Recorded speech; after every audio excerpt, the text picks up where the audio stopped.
हाँ जी कुमड़ा साहब, अज का ये मंग पत्र जो दिता किस विषय ते दिता? वाहिगुरू जी का खालसा श्री वाहिगुरू जी की फतेह।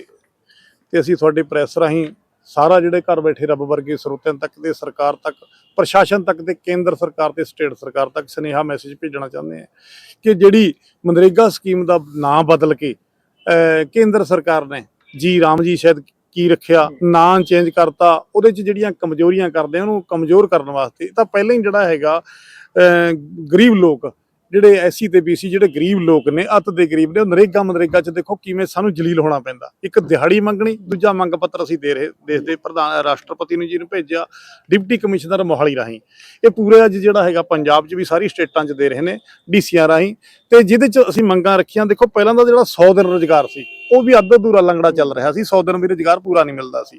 ਅਸੀਂ ਮੰਗ ਰੱਖੀ ਸੀ ਵੀ ਸਾਡਾ 365 ਦਿਨ 'ਚ ਘੱਟੋ ਘੱਟ 200 ਦਿਨ ਜਾਂ 250 ਦਿਨ ਹੋਣਾ ਚਾਹੀਦਾ, ਤਾਂ ਕਿ ਇਹ ਨਾ ਹੋਏ ਸਿੱਧਾ 100 ਦਿਨ ਰੁਜ਼ਗਾਰ ਤੋਂ ਵੀ ਦੇਣਾ ਮੁੱਕ ਗਏ। ਫਿਰ ਦੂਜੀ ਸਾਡੀ ਜਿਹੜੀ ਦਿਹਾੜੀ ਸੀ ਅੱਜ ਦੀ ਮਹਿੰਗਾਈ ਨਾਲ 800 ਰੁਪਈਆ, ਕਮ ਤੋਂ ਕਮ 800 ਰੁਪਈਆ ਦਿਹਾੜੀ ਹੋਏ ਤਾਂ ਕਿਸੇ ਗਰੀਬ ਦਾ ਰੁਜ਼ਗਾਰ ਚੁੱਲ੍ਹਾ ਚੱਲ ਸਕਦਾ ਹੈ। ਹੁਣ ਬਹੁਤ ਮਹਿੰਗਾਈ ਹੈ। ਤੇ ਦੂਜੀ ਗੱਲ ਅਸੀਂ ਦੇਸ਼ ਦੇ ਪ੍ਰਧਾਨ ਮੰਤਰੀ ਨੂੰ ਕਹਿਣਾ ਚਾਹੁੰਦੇ ਹਾਂ, ਤੁਹਾਡੇ ਰਾਹੀਂ ਸੁਨੇਹਾ ਭੇਜਣਾ ਚਾਹੁੰਦੇ ਹਾਂ। ਪ੍ਰਧਾਨ ਮੰਤਰੀ ਸਾਹਿਬ ਚਾਹੇ ਉਹ ਨਰਿੰਦਰ ਮੋਦੀ ਜੀ, ਤੁਸੀਂ ਸਮਝ ਰਹੇ ਹੋ ਜੇ 15-15 ਲੱਖ ਲੋਕਾਂ ਨੂੰ ਅਕਾਊਂਟਾਂ 'ਚ ਆ ਜਾਂਦਾ ਤੁਹਾਡੇ ਵਾਲਾ ਕਾਲੇ ਧਨ ਵਾਲਾ, ਸ਼ਾਇਦ ਅਸੀਂ ਦਿਹਾੜੀ ਨਾ ਮੰਗਦੇ। ਜੇ ਅਸੀਂ ਦਿਹਾੜੀ ਮੰਗਦੇ ਨੇ ਗਰੀਬ ਲੋਕ ਤਾਂ ਇਹਨਾਂ ਨੂੰ ਦਿਹਾੜੀ ਦਿਓ, ਨਾ ਬਦਲ ਕੇ ਨਹੀਂ ਸਰਨਾ। ਅੱਜ ਕੇਂਦਰ ਸਰਕਾਰ ਦਾ 60% ਦੇਣ ਤੋਂ ਭੱਜ ਰਹੀ ਹੈ, ਸਟੇਟ ਸਰਕਾਰ 40% ਤੋਂ ਦੇਣ ਤੋਂ ਭੱਜ ਰਹੀ ਹੈ।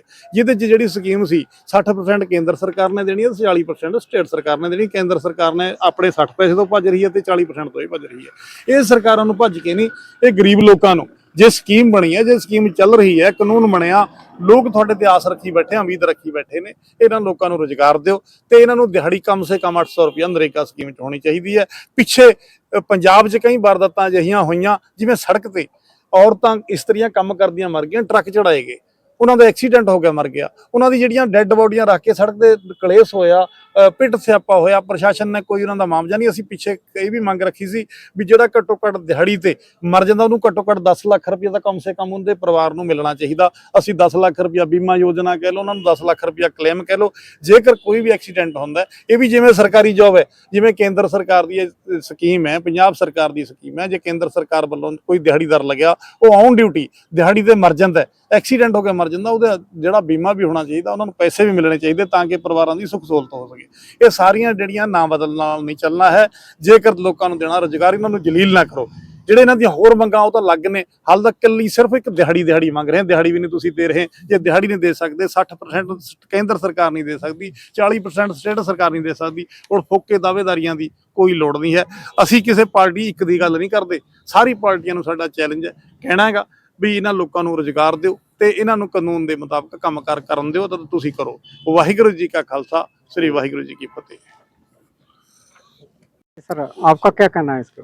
मैं एडवोकेट ओपी हिंदल और मनरेगा या जो गरीब आदमियों के लिए जो कानूनों में अभी चेंज हुआ है लेबर लॉज में, मैं उन पर दो बात कहना चाहूँगा। नंबर एक, मनरेगा का नाम बदलने से कुछ नहीं होगा। इसमें जो कंटेंट्स हैं वो वजनदार होने चाहिए, क्योंकि पहले 90% सरकार केंद्र सरकार ने देना था, अब वो 60% पे आ गई, वो अब भी पीछे हट गई इससे। क्योंकि संवैधानिक अधिकार है रोजगार हर नागरिक का, जैसे शिक्षा का अधिकार है, तो वो एक दोनों सरकारों का, चाहे वो स्टेट की हो या सेंटर की हो, दोनों सरकारों का संवैधानिक कर्तव्य है कि नागरिकों को रोजगार दे और मिनिमम वेजेस भी इसमें बढ़ाए। क्योंकि आज मिनिमम वेजेस बहुत कम है, 300 रुपये 250 रुपये है कई जगह, तो ये बहुत कम है। जबकि आज 200-250 रुपये में कुछ भी आप पूरा दिन काम करने के बाद कुछ नहीं वो कर सकते। दूसरा, जो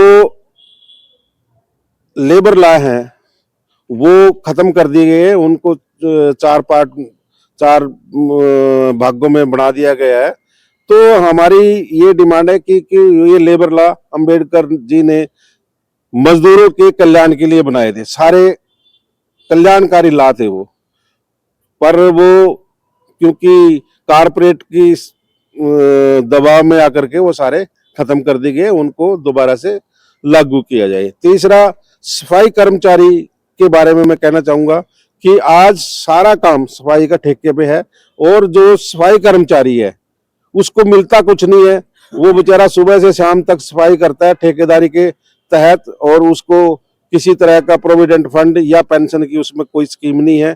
ठेकेदार उसको मिनिमम वेजेस पर ले जाता है, तो उनको परमानेंट जैसे पहले दिया जाता था ये उनको रखा जाए, ताकि छोटे तबके का विकास हो सके और उनको अपने बच्चों के बारे में, शिक्षा के बारे में खर्च करने के लिए कुछ धनराशि प्राप्त हो सके।